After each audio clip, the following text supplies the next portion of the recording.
तपाईहरुले चुनाव चिन्ह अञ्जुलीको माटोमा यसपालि भोट दिनुहोला। हामी यो देशलाई धोका दिने छैनौं। हामी यो देशको माटो बेच्ने छैनौं। यो देशका नदीनाला बेच्ने छैनौं। यो देशका सम्पदा बेच्ने छैनौं। तपाईहरुको सुखमा हामी पनि रमाउन आउनेछौं। तपाईहरुको दुःखमा तपाईलाई साथ दिन आउनेछौं। हामीबाट धेरै होइन 1 रुपैयाँ पनि भ्रष्टाचार हुने छैन। यति म भन्न चाहन्छु। माटोलाई छोडेर आत्मसाक्षी राखेर कसम खान चाहन्छु।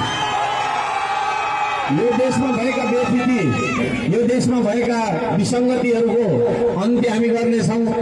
चेतनाले मात्रै त्यो विसङ्गतिको अन्त्य गर्न सक्छ भन्ने विश्वास हामीले लिएका छौँ। आज पहिलोचोटि श्रम संस्कृति पार्टी खोलिसकेपछि पहिलोचोटि म यस प्रदेशमा आएको छु। यहाँ थुप्रै समस्याहरू छन्। नेपालमै बढी समस्या छ छन त, तर त्यसमा पनि सबैभन्दा धेरै समस्या चाहिँ होइन तपाईको चाहिँ मधेसमा समस्याहरू छन्। ती समस्याहरूलाई समाधान गर्नका लागि श्रम संस्कृतिले पहल गर्नेछ।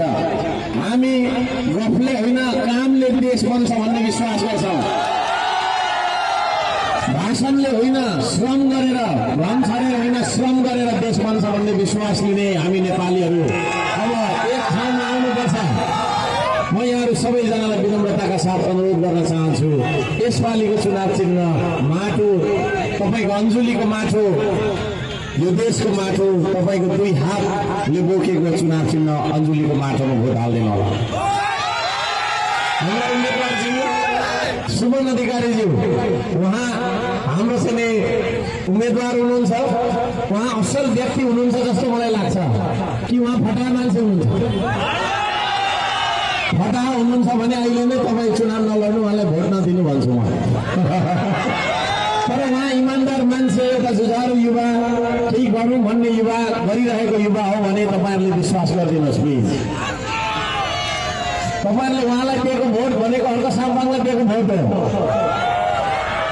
हर्क साम्पाङ कस्तो मान्छे हो भने जुन पालिकाको मान्छेले मलाई प्रमुख बनाएर पठायो उसको लागि 3.5 वर्षको मैले ढुङ्गा बोकेँ।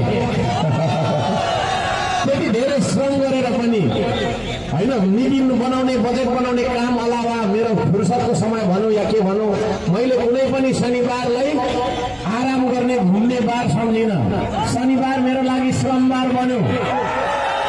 त्यसरी चाहिँ तपाईँको चाहिँ काम गरिरहने मान्छे भएको कारणले गर्दाखेरि, साथै यो देशलाई अत्यन्तै धेरै माया गर्ने मान्छे, यो देशको भक्तिभावमा मैले 1000वटा जति त गीत र कविता बनाएको छु।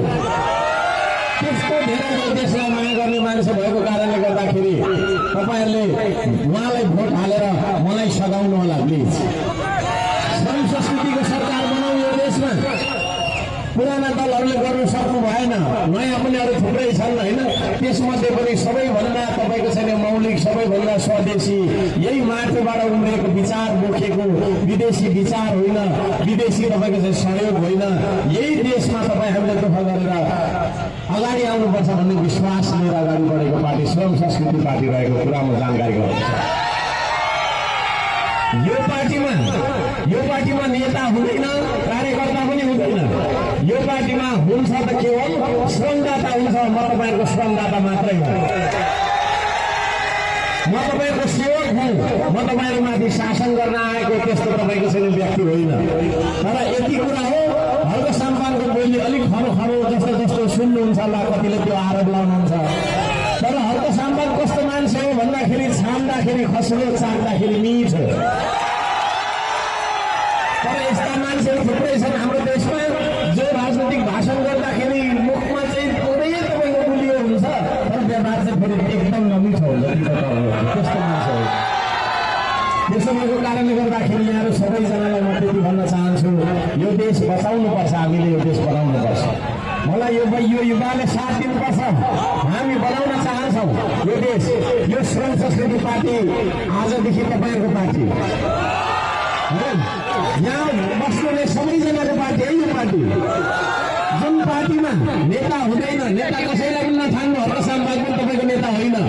म सिर्फ यो देश बनाउनका लागि आएको एउटा श्रमदाता हो। तपाईँ हामीलाई यो देशमा आफ्नो 10 नम्बर नखियाएर अरूले बनाइदिन्छ भनेर आशा हेरेर यो देशमा बन्नेवाला छैन आदरणीय दाजुभाइ दिदीबहिनीहरू।